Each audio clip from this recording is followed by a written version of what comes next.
Hello there, young trainers, and welcome back to another Pokemon theory. Today we're gonna look into a theory suggested by a viewer, Breklox, if I'm not wrong. If I am wrong, please correct me down below. Don't know if I'm making the correct pronunciation or if I'm reading it correctly. Knowing me, probably not. Oh well, let's go on.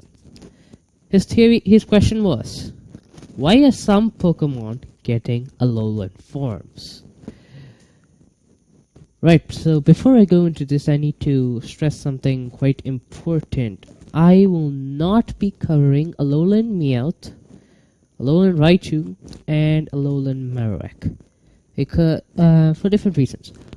Alolan Raichu because, well, my colleagues in the Pokemon world have not yet figured out why it can do what it's doing. And they've come to the conclusion of it ate too many pancakes. So there's that. And I'm not going to give you incomplete research. We're going to have to wait and see, actually. I'm going to have to dig into this a little deeper. Not found anything so far, but from the realms of Pokemon, maybe I'll get some information later.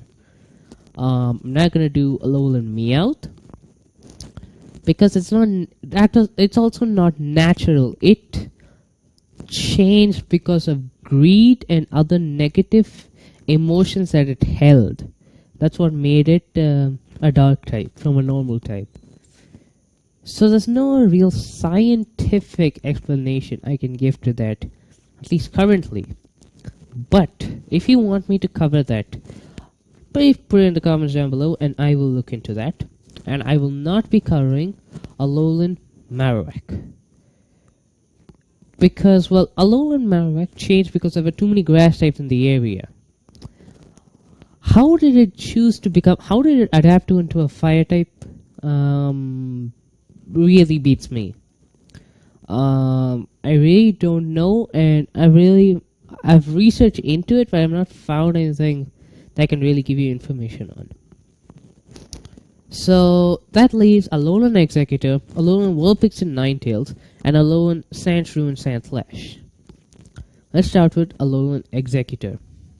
The quote, true form of Executor. Actually, I'd agree with the Alolan people. They say it's a true form, and I'd actually agree with them.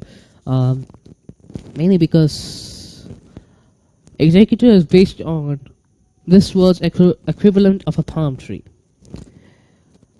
as far as design went. So, because of that, most palm trees are, at least what I've seen, are decently tall. So, it having a long neck symbolizing its height does make sense. And, well, it's a plant, okay? And so it has had an increase in growth because of the increased amount of sunlight, humidity, rainfall in the region of Alola. Because, I mean, it is a tropical island region. Like, when you compare it to Kanto, like, while Kanto is semi-tropical in the lower regions, as far as, like, if you look at the map, it is semi-tropical in the lower regions. Towards the coast, it does look tropical. But all of Alola is pretty much tropical, so there's that. So that's why, so Alolan Executor basically became this tall because of the increase in sunlight that allows for better photosynthesis, and that actually has a direct correlation to height and growth of a plant. So that's why we have Alolan Executor in this stage. Now we move on to Alolan Vulpix and Alolan Ninetales. Well, as far as we know, Vulpix came with people to Alola. So this shows that Vulpix is a native to Alola. Like, while Executor might be native, as it could have moved from here to Kanto, which is more likely, as it is the quote-unquote true form, and I agree that it's a true form. So I feel Executor moved to Kanto, and from Kanto, Vulpix came here So I have a feeling that Kanto and Alola are pretty close, but that is something to be discussed another day. So,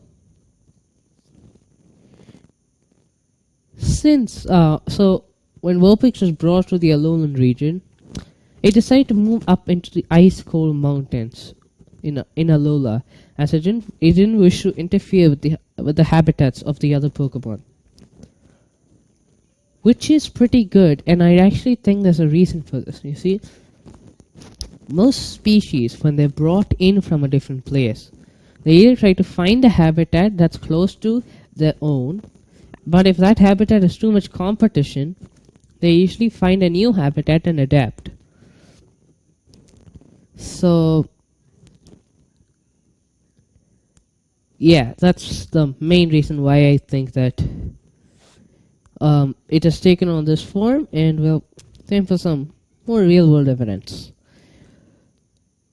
Vulpix, because I can't talk for Ninetales.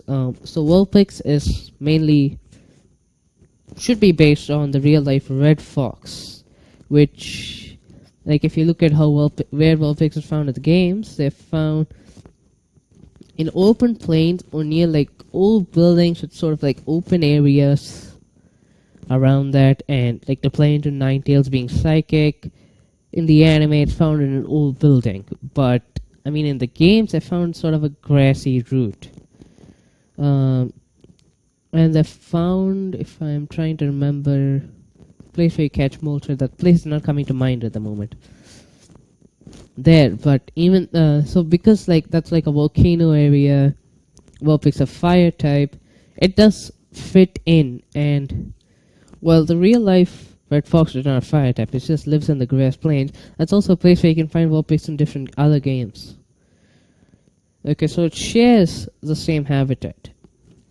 But interestingly, the Red Fox and the Arctic Fox both belong to the same genus, the Vulps. And I'm probably mispronouncing that, so spelling is Vulpes. And Vulpix's spelling is Vulpix.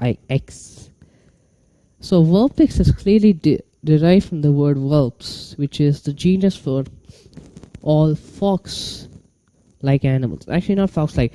This genus is called the true fox animals. Okay, which is why you can see Vulpix's design is very much like a small red fox, and so that's why it's highly possible that since they're related,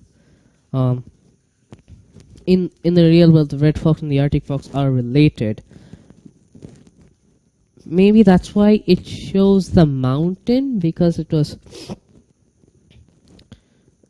like it caused a mutation because it was like a dry place, just resembling like the place where it used to stay in Kanto. So it's also sort of a dry place. So I think that's why. So my point is, it's like this is natural evolution that's taking place just because I had to move to this new environment because it was brought here. And I mean, if you look at the Alolan map, there's no like huge expansive grass plains for the Vulpix to stay in. So that's why I think Alolan Vulpix and Ninetales came up. Now for Sandshrew, Alolan Sandshrew and Alolan Sandslash. Now, the two things that these two Gen 1 Pokemon share in common is they both chose the icy mountains. So, here's the thing about Sandshrew. They are actually, unlike Vulpix, they are from Alola. There's like, Sandshrew lived in Alola. Okay? So, they have been here historically. They haven't been brought in, so historically, they've lived in Alola. But they changed for a different reason. You see, they lived in the deserts of Alola. But small problem with that. If you look at the map, the desert of Alola is quite close to a volcano.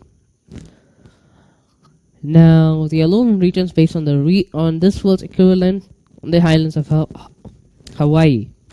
And the islands of Hawaii. And islands of Hawaii have some active volcanoes. And Alola is no different. They used to live in the deserts of Alola, but the constant eruptions of the volcano nearby caused him to move from the desert to the snowy mountains. Now here's the thing, okay? The mountains up there is like a dry place, like their home, the desert.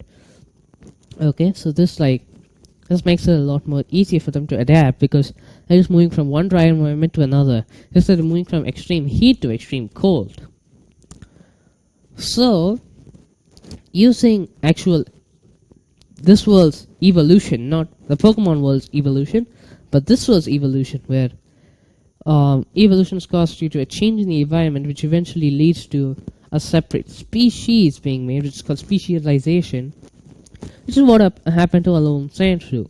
Like while normal Sandshrew can curl up into a ball and use rollout and protect itself, Alolan Sandshrew, because his back has been frozen solid, unfortunately cannot do the same, and hence he's stuck in that form. So these are my reasons for why some Pokemon are getting Alolan forms.